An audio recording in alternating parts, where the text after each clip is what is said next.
நம்மளோட ஹேர் ஸ்டைலில் வைக்கிறதுக்கு பியூட்டிஃபுல்லான இந்த ஃப்ளவர் எப்படி பண்ணுறது அப்படிங்கிறத பார்த்துடலாமா? ஃபர்ஸ்ட்டு என்ன பண்ணலாம் அப்படின்னு பார்த்தீங்கன்னா, நம்ம வந்துட்டு ரோஸ் பெட்டல்ஸ் வந்து கொஞ்சம் பெருசாக பெட்டல்ஸ் மட்டும் நல்லா பெருசாக இருக்கிற மாதிரி பார்த்து வாங்கிக்கணும்.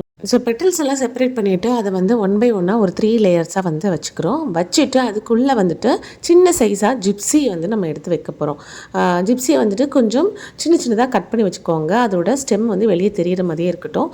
அதுக்குள்ளே வந்து என்ன கலர் ஃப்ளவர் வேணாலும் நீங்கள் வச்சுக்கலாம். நான் வந்து சாரீக்கு மேட்சிங்காக பர்பிள் கலர் வந்து வைக்கிறேன். இப்போ வந்து அதை வந்து ஃபுல்லாக அந்த பெட்டல்ஸ் வச்சுட்டு நம்ம க்ளோஸ் பண்ண போகிறோம். அனதர் ஒரு 2 பெட்டல்ஸ் எடுத்துக்கோங்க பெருசாக. அதை வச்சு பின்பக்கமாக வச்சு இந்த மாதிரி க்ளோஸ் பண்ணிவிட்டு ஸோ இதை வந்து நம்ம கை வச்சு நம்ம டைட்டாக ஹோல்ட் பண்ணிக்கோங்க. ஹோல்ட் பண்ணிவிட்டு ஒரு இன்விசிபிள் பின் எடுத்து பின் பக்கமாக இந்த மாதிரி வச்சு செக்யூர் பண்ணிக்கோங்க. பண்ணதுக்கப்புறமா ஃப்ரண்ட் சைடில் அந்த இன்விசிபிள் பின்னை வந்துட்டு இந்த பக்கமும் அந்த பக்கமும் ரொம்ப ரொம்ப ஜென்டிலாக வந்து ப்ரெஸ் பண்ணி விட்டிங்கன்னா அப்படியே லாக் ஆகிக்கும். அந்த ஸ்டெம்மோடு சேர்ந்து லாக் பண்ணி வச்சிடணும். லாக் பண்ணி வச்சதுக்கப்புறம் பார்த்தீங்கன்னா உங்களுக்கு ஒரு சின்ன ஒரு பொக்கே மாதிரி அழகாக ரெடி ஆகிடும். இப்போ இதே மாதிரி உங்களோட ஹேர் ஸ்டைலுக்கு ஏற்ற மாதிரி எவ்வளோ வேணாலும் நீங்கள் ரெடி பண்ணிக்கலாம். நான் இன்னைக்கு ஒரு மெஸ்ஸி பிரைட் கூட ஸ்டைலிங் வந்து பண்ணியிருக்கேன். பாருங்கள் எவ்வளோ பியூட்டிஃபுல்லாக இருக்குது அப்படின்ட்டு. கண்டிப்பாக ட்ரை பண்ணி பாருங்கள்.